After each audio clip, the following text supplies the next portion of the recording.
Hey guys, what's up? Welcome back to Elise Reads and Speaks. Today I'm bringing you something a little different. So I have mentioned my book club many times on this channel. We meet at the public library here once a month. I've met some super fun people. Michelle Reads YA is a part of the book club. I'll leave her link below. Tatiana, who you've probably seen on Goodreads because she's read a billion books and I think she's like the number 40 or 50 top reviewer. I'll leave her Goodreads page down below. It's just like, it's a small group of fun people. We pick some books and we usually tear them apart because we all don't like the same things. So in 2019, I mean, that was a rough year for book club. Like, we barely liked anything and it was, man, like I felt like the year before we had some picks that we really loved. This year is like one or two that a consensus of us enjoyed, and then the rest, I mean, maybe one person loved it and the rest hated it. So I figured I'd do something a little different with this video.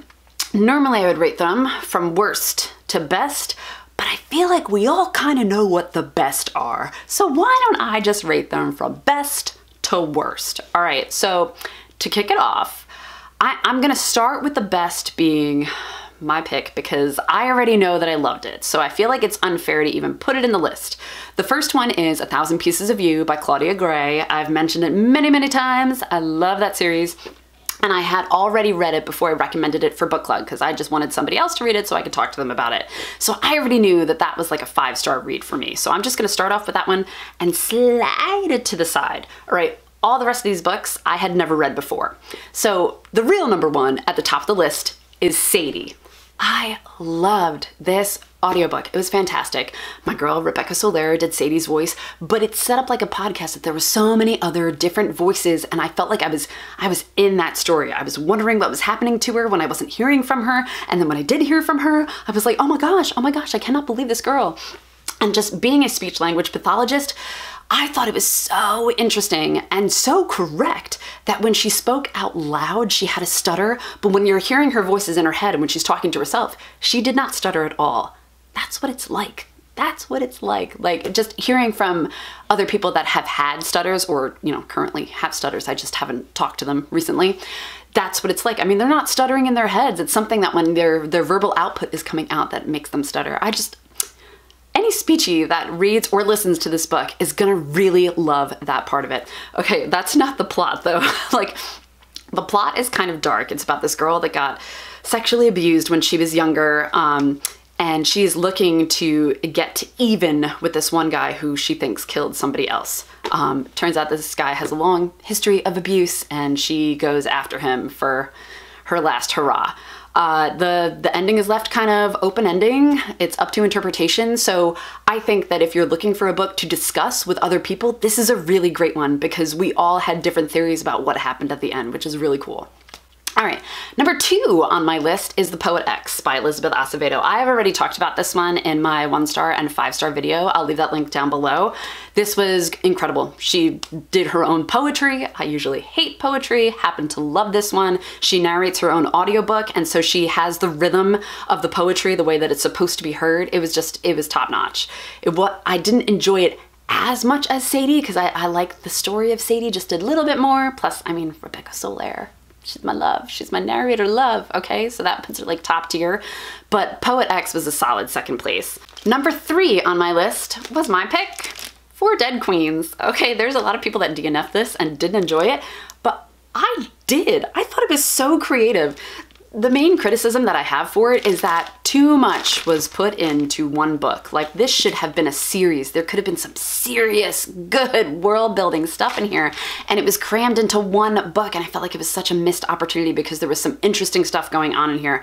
I gave this one 4 stars. It's like a 3.5 to a 4 because, again, it was rushed. I can notice the flaws in this book, but that didn't stop me from enjoying it. Number 4 on my list is On the Come Up by Angie Thomas. I gave this one 3.5 stars.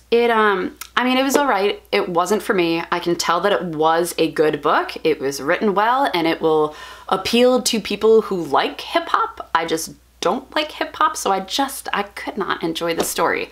I feel like I'm just the wrong person to be talking about this, quite honestly, but you know what? I gave it number 4 on my list, and there's 11 total books on my list since I took my pick out. So I think 4 on a list of 11 is pretty good. Okay, numbers 5, 6, and 7 were hard because I gave them each 3 stars, and it's really difficult to place 3-star books because they're just middle of the road. They're not great, they're not horrible, they're just kind of there.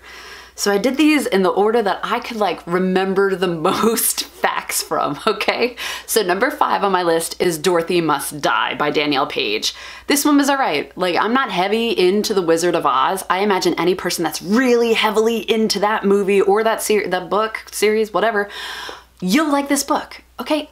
I'm okay with The Wizard of Oz, therefore I was okay with Dorothy Must Die. I thought it had some interesting stuff in there, but it's not one that really leaves an impression on me. I don't think I'll continue. When I first read it, I thought maybe I'd continue, but now I find myself not caring. All right, number 6 on my list, I'm gonna go with The Opposite of Always by Justin Reynolds.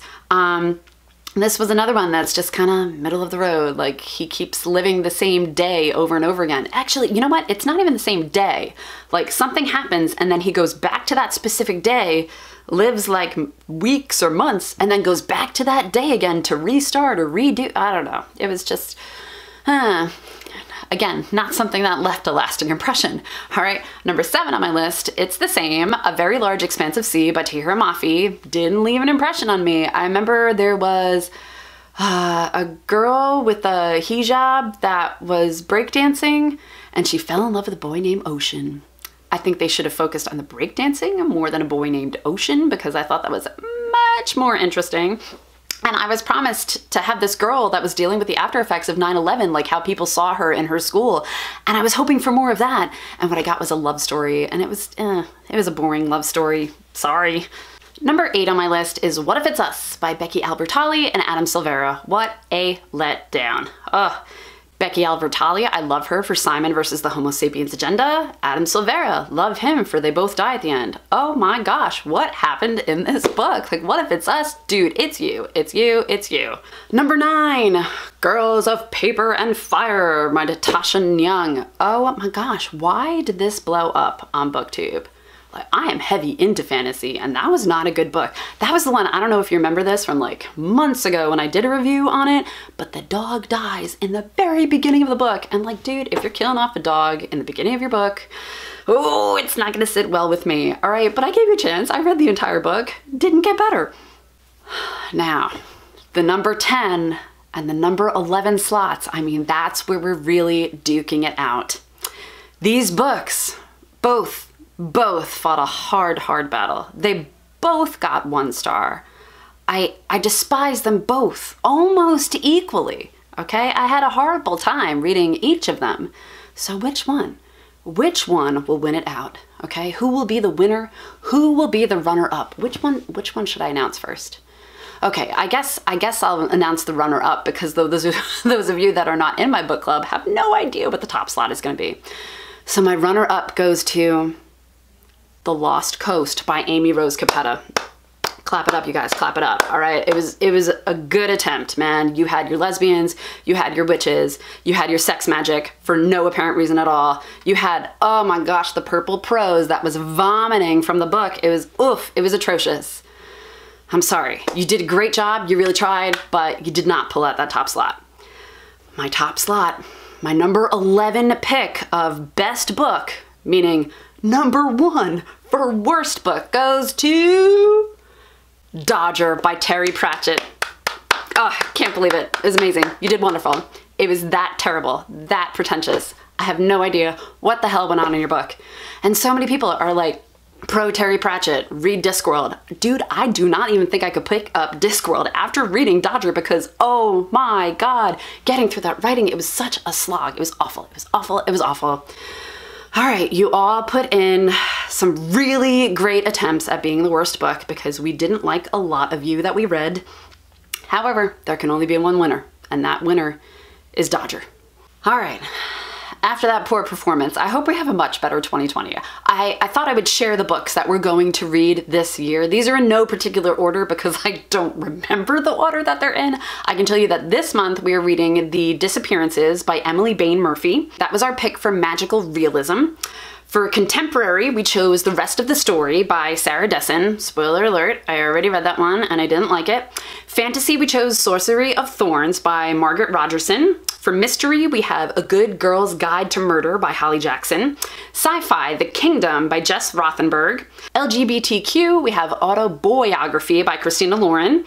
Paranormal, In the Shadow of Blackbirds by Kat Winters. Romance, Truly, Madly, Royally by Debbie Rigaud. Historical fiction, Romanov by Nadine Brandis. Dystopian, we have the untitled Hunger Games novel. That's what we had at the time. I believe it's a song ballad of snakes?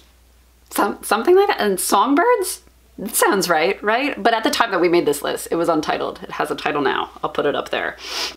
All right, for horror, we have There's Someone Inside Your House by Stephanie Perkins. And a retelling, we have House of Salt and Sorrows by Erin A. Craig. So those are all the books that we'll read this year. I will review them one at a time with my monthly wrap-ups. And when I get to the end of the year, hopefully we'll get this video in a much more positive light. Hopefully I'll be rating them from worst to best instead of the other way around. All right, thank you for tuning in to Elise Reads and Speaks, guys. I will catch you next time. Bye.